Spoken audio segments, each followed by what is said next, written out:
Hi friends, I'm Ashley. Welcome to Darling Cottage Diary. If you're new around here, I make all kinds of journaling content, but today we're making this tiny little fairy pouch. This is one of my most popular items, that with the confetti walnut from my shop, and I've just had so many people ask how to make this bag. So I wanted to show you that today. You need 2 squares of fabric that are the same size. As long as they are a square, you can make it as big or as little as possible. And you'll also need basic sewing supplies. This is more for my people who have a sewing machine, but you can sew this by hand. It's just going to take longer. And so I'll be going over how to do this with a sewing machine, and because of the size of it, I actually have to do some hand sewing as well. So you will learn both techniques. So make sure that you have it pinned to where it's not going to move around. And we're going to sew as close to the edge as possible without any issues of the fabric sliding, but you need a very small edge. The sewing people are going to come after me. I know these words and they're not coming to me. I'm very distracted today because I live on the Texas Gulf Coast, as I've mentioned before, and like on a coastal county, and all of a sudden we have a hurricane that was not supposed to hit us. It was supposed to hit Mexico, and it's turning at the last minute within 24 hours, as hurricanes and tropical storms tend to do. They're very unpredictable for how large of a storm they are, and it takes a while to get your house and emergency stuff together. So I'm a little distracted, and the words are just not coming to me today. So anyway, you want to sew all along the edge, as close to the edge of the fabric as possible without it fraying and causing an issue with the fabric coming apart, because there's just not much seam allowance. That's the word I'm looking for, seam allowance. So I'm just checking the edges to make sure that's not a problem. It is here. So that bag would come apart. And so I went back and sewed it a little bit further, gave it a little bit bigger seam allowance. And then you want to cut all of your stray threads. I like doing this part. I like the little sound of the scissors. So I also, for my ASMR people, I will be posting an ASMR version of this. I just wanted to do a voiceover because this is more of a tutorial than just the relaxing, watch the pretty pictures and pretty stickers kind of thing. But it just have some nice sounds as well. So I'll post the ASMR probably, I don't know, maybe Thursday or Friday, depending on how the storm goes. Anyway, so you want to make sure that the hole you leave in the fabric is in the middle of your square, not a corner. It's always harder to turn it out and then re-sew it on a corner. So you want to give yourself those corners snipped off so that we can get we need a nice crisp square, because I learned how to make this pouch in a magazine a long time ago, and once you get the fabric square, it was called an origami pouch or an origami bag or something like that. It was a snack bag. And I was like, oh, I could make this for all kinds of things, and I have, in all kinds of sizes. But you're going to turn the right side of the fabric out and do your best to push the corners out. You can use the blunt side of a pen to do this. You can use your finger. I wouldn't just suggest using your scissors though, because it might tear the fabric. So yeah, the capped edge of a pin works very well for turning these corners out. And even depending on the kind of fabric you use, I'm using just a regular cotton quilt fabric on the blue side, and then a linen and cotton blend that's more of a canvasy type of material on the other side, just so that my bag has some sturdiness to it. I like both textures. The yellow one I showed at the beginning has just the regular cotton quilting fabric, but if you're pinning, obviously this is tiny, so it's hard to put heavy things in here, but it just adds some sturdiness if you're making a bigger bag. Anyway, so once you have that turned out, you're going to want to iron it to where it's flat like paper. Clean up any threads, and then sew again as close to the edge as possible. You really don't need to give yourself any seam allowance because our frayed edges are already taken care of with that very first pass through the machine. Again, like I said, this is easier to do with a machine, at least this part, and the rest of it can be hand sewn. If you are hand sewing from start to finish, I would suggest doing this part and the previous part with a blanket stitch or with a very small back stitch, just so that you have a nice guard against your selvage edge, kind of, or not your selvage, your frayed edges getting away from you. Obviously, this tutorial is for somebody who is already pretty versed in the basics of a sewing machine. I'm sorry if any of this is going too fast or is inexplicit because I've been sewing for a long time, and so a lot of it's second nature to me. So if you have any questions about the sewing machine, you could put them in the comments and I'll try to answer you, but I tried to get the camera and the focus close on things that may be confusing. So once you are finished with, you have your like piece of paper type of fabric done, if you need to pass it one more time through an iron, you can do that, but you're going to fold the two corners in as evenly as possible, and the fabric that you want on the outside needs to be facing your table when you fold. So I want the pink fabric on the outside, which means that I wanted it facing the table. The blue fabric, I wanted on the inside of my pouch. So what I'm doing here is passing the machine, the threads on either side of that pin that I had. So you're trying to straddle the middle of your folds. This is going to create the bottom of your pouch. And of course, you know, my sewing machine always knows when I'm filming because this kind of thing happens. So I'm just rethreading. I have a simple machine. It's a Singer. I've used Singer and Brother. I don't really have a preference. They've both been good machines to me. So it's just a basic model that I ordered. It's not the fancy stuff that you know, actual sewing YouTubers use. And this is also the one that I use for my paper, so it works great either way. Anyway, so you want to make sure that your fabric stays lying down the whole time. That's kind of why I stopped it and fixed to that corner. You don't want that to flap up because then it won't look very nice. Clean up your threads again, and then you're going to fold inward. So my two blue pieces need to be facing each other. You're going to create the side pockets of not the side pockets, just the sides of your bag here. And I know this is going to feel thick, but you don't have to do very much of this. We just have a few little chunky pieces to sew, and then it'll be fine. So I've had several subscriber requests to make my pouch, like a tutorial of how to make my pouch that I make in my shop. But my Ephemera Club chose fairy letters as their theme for this month, and so I was very excited to offer something else maybe that had to do with that theme of just, my brain is on the tiny things, so you're gonna see tiny things all month. Anyway, so once you get to this point, you need to flatten the corners. And again, this is going to be kind of a thick, chunky thing. It's hard to do in this small of a pouch, but that's okay. You just want to run your sewing machine backwards and forwards over the corner so that it doesn't come loose. Because even if you're doing a bigger bag, there's not a whole lot of space here and you want to reinforce it.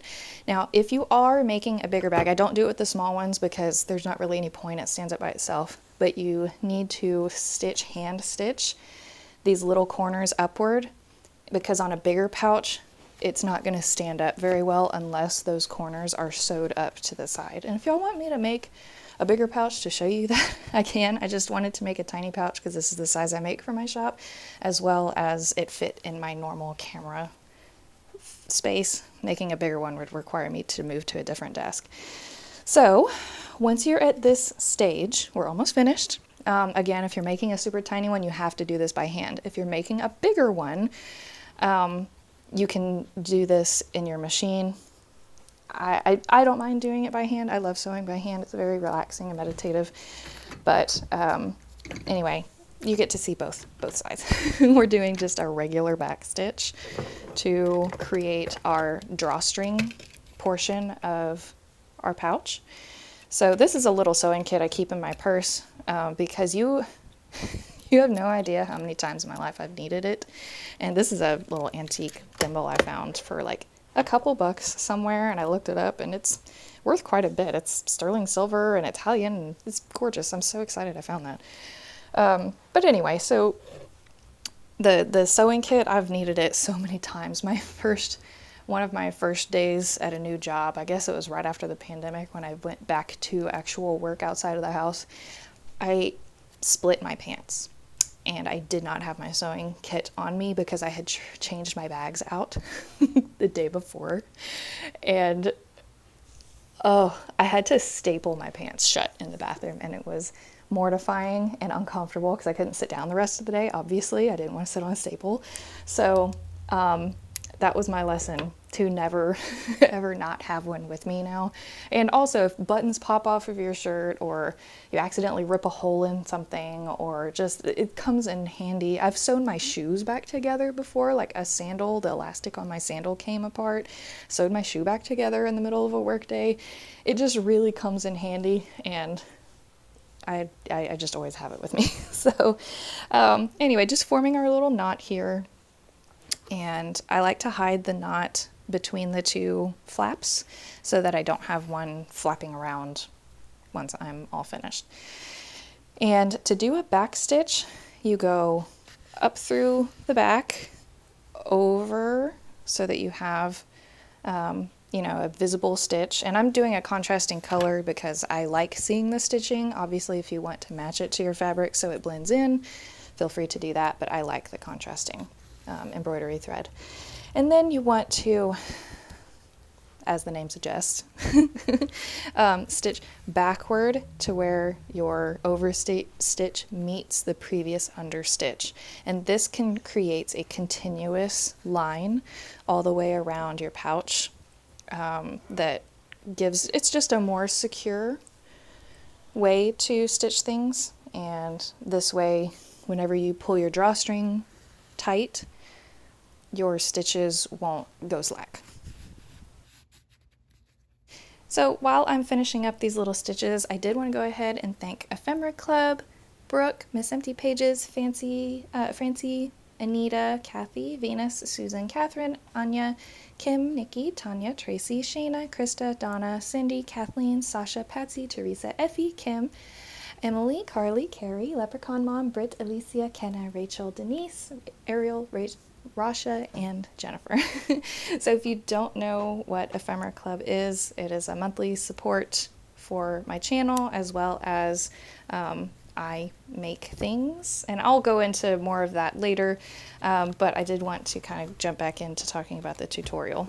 So this is a larger version of this pouch that I've made to hold my hand sewing stuff.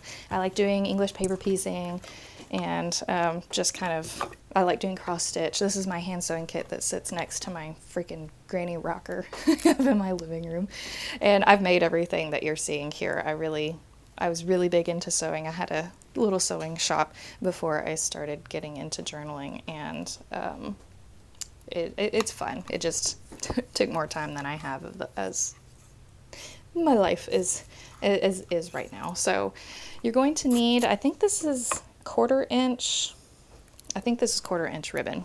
1/8 inch ribbon works well too, but I like the 1/4 inch because it's easier to do this part, just taking a really small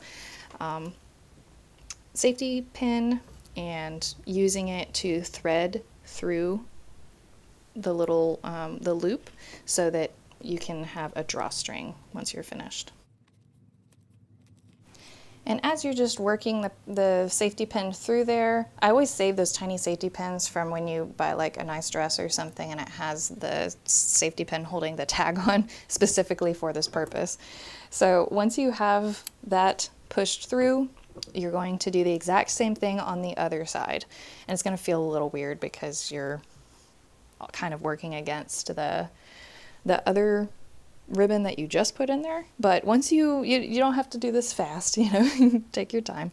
But once you work it all the way through, then you will have your drawstring being able to pull them taut and close it like normal. If you just want the one side, I have just the single side drawstring with my bigger pouch. One, because the little, it's more of a rope that I chose to use.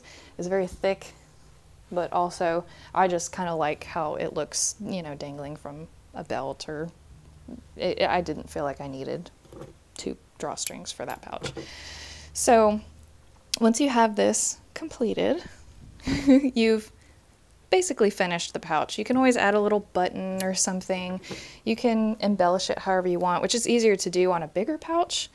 But since we were already here, I wanted to go ahead and fill it with very tiny goodies. So I'm switching over to making some a little folder, some fairy shaped ephemera, and some other little goodies that just hopefully gives you some inspiration for making your own little fairy sized journaling kit.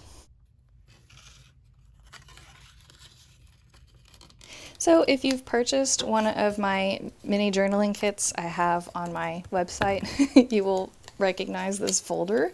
So I guess you're learning how I make that too now. But I usually make the folders bigger than this so I can fit more ephemera in it, but I made this folder particularly tiny so that it would fit inside the little fairy pouch. And it's just some craft paper cardstock, and of course I ran out of my bobbin, ran out of thread on the bottom, so I needed to refill that. Again, the sewing machine knows when I am filming and decides to be ornery. Anyway, so now that we have a little folder, I wanted to add some tiny little ephemera. I believe what I have here is just the mini journaling editions by Tim Holtz. I have them listed in my Amazon list because they are so good about making tiny stuff as well as big size stuff, and I love that you have that versatility with that company. So I'm just filling, they're not stickers or anything, they're just little die cuts, but I wanted to have that options in case I like having a journal with me everywhere I go. So this is a nice little pouch that I can throw in a purse or a bag if I have some downtime or not reading my book, which usually is what I do when I'm out and about. But I just wanted to have a little bit of everything. Just if a fairy needed to send a letter or do a little journaling, if she's caught out, sees a pretty butterfly and was inspired to do some art journaling, I wanted to have all of these available. So these little mini envelopes I will include in this month's Ephemera Club because, of course, I will, with different, probably floral backgrounds similar to this, as well as some other textured mini envelopes. And as I kind of was talking about earlier with Ephemera Club, there's 2 tiers. One of them is 2 years worth of a library of downloadable, printable, instant access ephemera. And I'll also link above and below my tips for the video that I have for tips on printing to make things actually look nice and not look like you just printed it out. But there's certain settings and papers you can use that make a home printer actually print well. So I put all of those in a video. Anyway, so you have instant access to that, as well as if you are in the Ephemera Club tier, then you get sent a little parcel every month from me. And these are kind of one-of-a-kind parcels. One day we'll get my act together and maybe offer them on my shop one day, but my life is very busy right now, so it's just Ephemera Club gets all of the fancy stuff that I design and make. Anyway, for example, this is what you could print for this month. I made it pretty big for a fairy size so that you could choose, whenever you do your print selection, you can choose to reduce it by 50%. This one is like 35%, I think, is the size it came out to. And look at this tiny stamp. It's a stamp that has a pirate ship on it, and so the whole thing was kind of inspired. That stamp inspired me to focus on this one kind of being Peter Pan themed a little bit. It's got a sparkly envelope, and which I obviously did not do a very good job die cutting because everything is uneven. But we have that, and then there's a little saying that I added to that vintage postcard that says she earned her wings, and there's a little bit of fairies on the background of it. And so I just wanted to make it very themed, and you can print it as big or as small as you want. But so we're going to add our little folder of ephemera here. And then this is one of the mini journals from my mini journal kits. I've featured this. I realize now that I haven't done a mini journaling video in a long time. I'm gonna have to do that. I've done mini ones, but not of the extra tiny ones that I make. So if you're curious about all of these designs, I've made videos and shorts, mostly shorts when I make these because it's so small. So you can go back in my shorts archives on my channel if you want to see those. But it reminds me, I need to do that. And so now I'm like, I have my ephemera, I have my journal, we need some confetti because y'all know your girl is extra, y'all know your girl loves her shinies. So I decided to make, a walnut wasn't going to fit in there with the other stuff. So I was like, you know what, I'll just take one of the tiny jars from the journaling kits and fill it up with pearls and glitter and whatever tiny stuff is in the mixture is what's going to go in here, and little polymer clay pieces and things like that. That way I have the option to glue some of these into the journal if the need strikes, if the creativity demands it. So anyway, we have a full kit here, fit for a fairy, and I probably should have made the bag just a tiny bit bigger. It probably would have closed and been a little more aesthetic on the drawstring part, but I'm happy with it. So thank you so much for being here. If you enjoyed this, make sure to like and subscribe, and I will see y'all next week. Bye friends. Be safe if you're gonna be around the hurricane. Bye.